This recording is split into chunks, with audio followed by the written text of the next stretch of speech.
मी agro agency झेरॉन हे खत गेल्या 5 वर्षापासून विकत आहोत की ते झेरॉन खत गेल्या 5 वर्षापासून विकून राहिलो. तर शेतकऱ्यांचे जे फीडबॅक येत आहे ते खूप अतिशय चांगल्या प्रकारे येत आहे आणि त्याच्यापासून खरोखर जे मिळणारे रिझल्ट आहे हे एकदम चांगले आहे.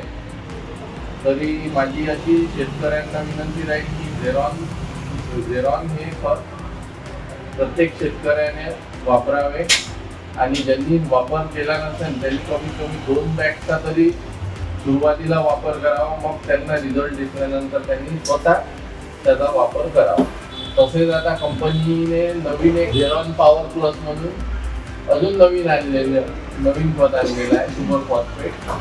त्याच्यातही जसे झेरॉनमध्ये 5 घटक आहेत कॅल्शियम, झिंक, फॉस्फरस, बोरॉन आणि सल्फर, अशाच प्रकारे झेरॉन पॉवर प्लसमध्ये त्यांनी magnesium, zinc, boron, phosphorus, calcium आणि सल्फर याचं कॉम्बिनेशन. तर येणाऱ्या सीझनमध्ये माझी अशी विनंती राहील शेतकऱ्यांना की त्या झेरॉनवर जसा विश्वास ठेवलेला आहे 5-in-1 वर, त्याच प्रकारे सुरुवातीला झेरॉन पॉवर प्लसचा सुद्धा तुम्ही गुणवत्ता तपासू शकता.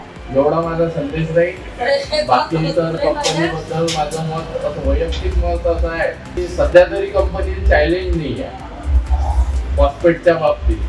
फॉस्फेट म्हणा की मॅग्नेशियम म्हणा, क्वालिटीच्या बाबतीत कंपनी कॉम्प्रोमाइज करत नाही.